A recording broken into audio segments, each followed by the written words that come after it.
Hey, everyone, welcome back to the channel. Have you ever stood at a crossroads in your life, completely unsure of which path to take? Maybe it's a career change, a big move, or a relationship decision. You weigh the pros and cons, you make lists, you ask friends for advice, but that deep sense of uncertainty just won't go away. It feels like you're navigating a dense fog with only a tiny flashlight, right? You're trying so hard to figure it all out on your own. Well, today, I want to share a story, a modern parable. If you will, inspired by one of the most powerful and comforting passages in the Bible, Proverbs 3, verses 5 and 6.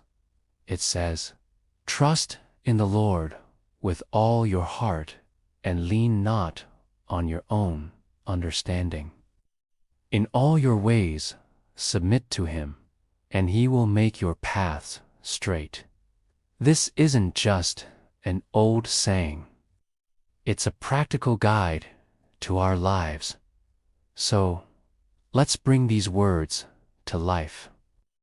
Imagine a young architect named Leo.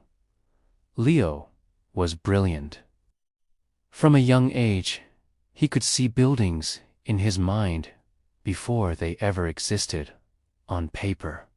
He graduated at the top of his class and landed a prestigious job at a top firm in the city. His life was a blueprint he had designed himself, and everything was going exactly according to plan. He was confident, driven, and relied entirely on his own intellect and talent. His motto was, "If you can dream it, you can build it one day." Leo was given the project of a lifetime to design a community center for his own hometown, a small, close-knit community nestled in a valley.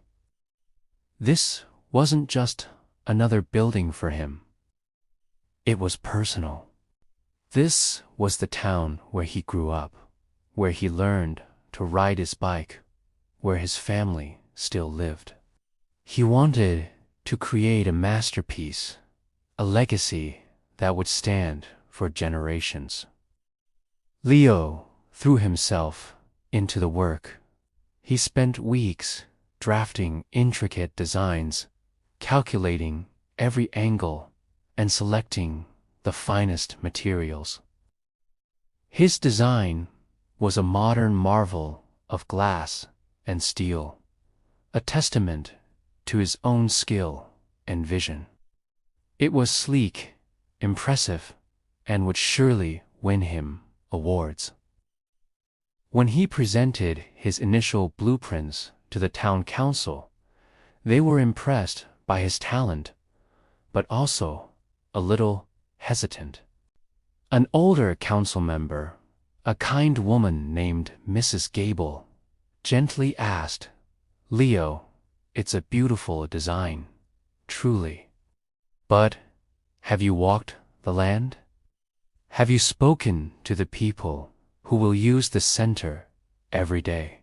Leo, a bit defensively, replied, "Mrs. Gable, with all due respect, I've analyzed the topographical data and studied the demographics. My design is optimized for efficiency and function. It's what the town needs." He was leaning on his own understanding, confident in his own knowledge. He saw their questions as a lack of vision, not as wisdom. Construction began. The foundation was laid on the exact spot Leo's calculations had deemed perfect. But then the problems started. Unusually heavy spring rains came, and the chosen site, a low-lying area, began to flood, threatening the foundation. The cost of drainage solutions soared. Then, the community members started to voice their concerns. The elderly found the long, sleek hallways intimidating. The parents worried about the sharp corners and vast glass walls for their young children.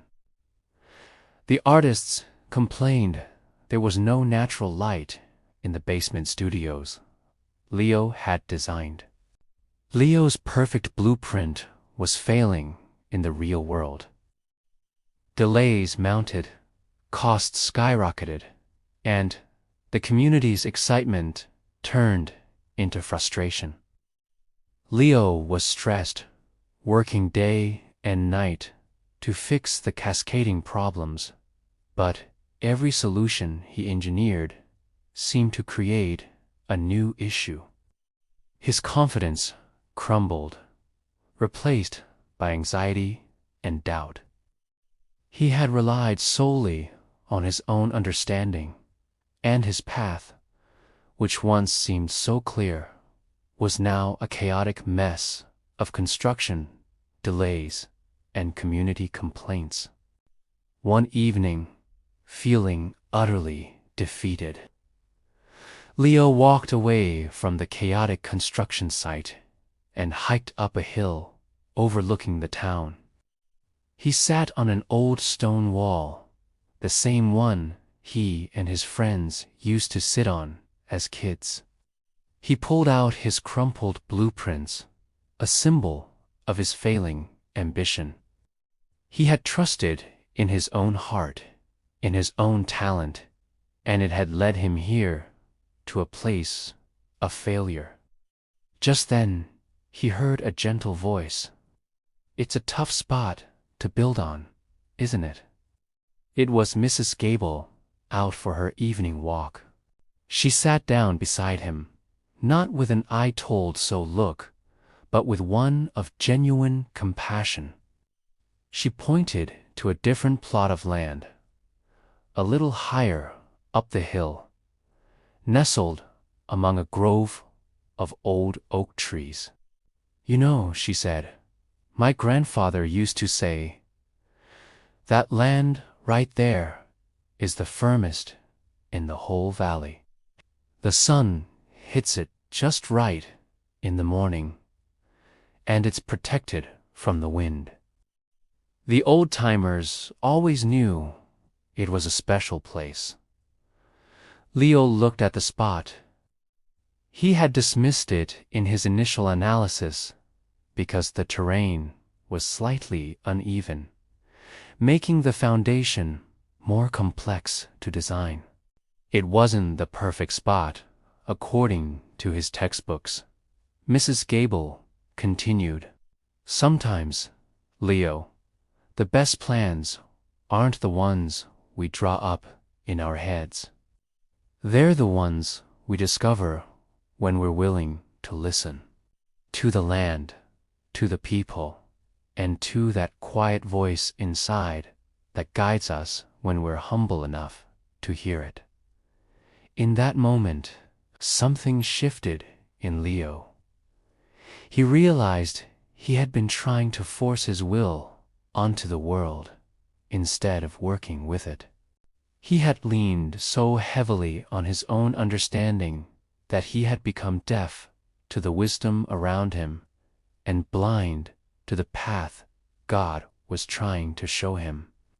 He had tried to be the master architect of his own life, forgetting the true master architect of the universe. Humbled, Leo went back to the town council the next day. He admitted his mistakes.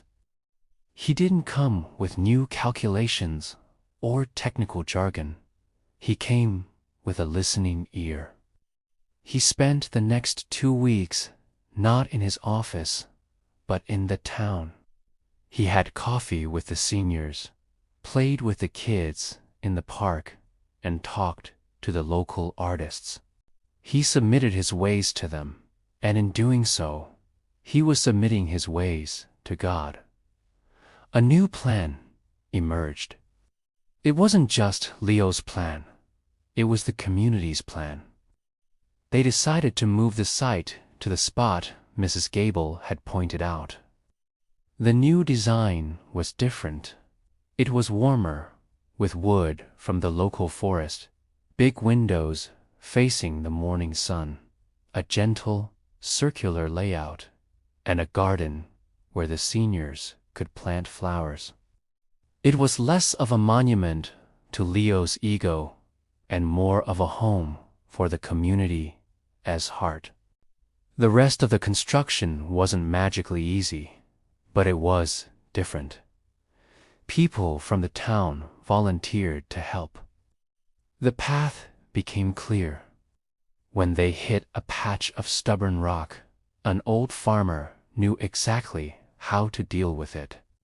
When a specific type of wood was needed, a local carpenter knew where to find it. The project became a joyful, collective effort. When the community center was finally finished, it was beautiful. Not in the cold, award-winning way Leo had first envisioned, but in a way that felt alive and deeply right. It fit into the landscape as if it had always been there. At the opening ceremony, Leo didn't talk about architectural theory. He talked about humility, community, and trust. He looked at Mrs. Gable and the crowd and said, "I started this project thinking my own understanding was enough. I was wrong. The path only became straight when I stopped trying to draw the map myself and started trusting the guide." Leo's story is our story. How often do we forge ahead, so sure of our own plans, our own intellect, our own strength? We think, "I've got this," and maybe we do, for a while. But when the unexpected rains come, when our perfect plans start to crack, we find ourselves lost and overwhelmed. Proverbs 3:5-6 isn't a call to abandon our intellect or to stop planning. It's an invitation to a partnership. It's about acknowledging that our understanding is limited. It's about having the humility to say, "God, I have my ideas and my dreams, but I submit them all to you. You see the whole picture. I only see a small piece. Please, make my path straight." Trusting with all your heart means leaning into faith, even when logic screams otherwise. Submitting in all your ways means inviting God into the big decisions and the small ones, the career choice and the conversation you need to have today. And the promise is one of the most beautiful in all of Scripture. He will make your paths straight. He will clear the obstacles, guide your steps, and lead you on a journey that is far better than the one you could have ever designed for yourself. So today, whatever crossroads you're at, take a moment, take a deep breath, and whisper a prayer. Lord, I trust you. I'm not leaning on my own understanding anymore. Show me the way. You might be surprised at the beautiful, straight path He has waiting for you. Thank you so much for joining me today. If this story resonated with you, please give this video a thumbs up and share it with someone who might need to hear it. And don't forget to subscribe for more content that brings faith into our everyday lives. God bless.